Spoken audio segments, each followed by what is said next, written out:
So Clay, there's a bunch of myths out there when it comes to credit. Like when you pay off, you should pay off your credit card. You shouldn't pay off your credit card. What's the situation? Great question. The thing is with folks, a lot of them get bad information because they're talking to parents or family members, and what they're telling them, which is bad information a lot of times, is pay those off and then close them. Yeah.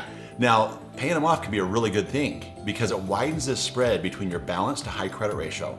When they're analyzing your credit score, they say how much credit do they have available and how much did they use? Yeah. Well, the broader that span is, the better that looks. You want to have some activity there, but you don't want that to get too high.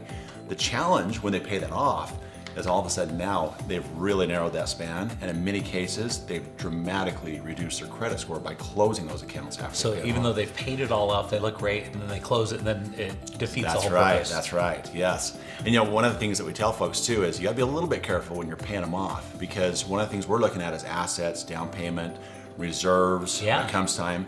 We wanna make sure that when we're paying those off, we're doing it a little bit in advance so it doesn't come up at the end. Otherwise they say, hey, where did those funds come from that you paid that off with?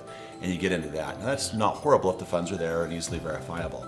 It's just timing that just right. We really like to help people on the timing of that to make sure they get it right. Yeah, and there's all these little intricacies, which is great. This is why they need to call you and find these things out, or else you really mess yourself up. Absolutely.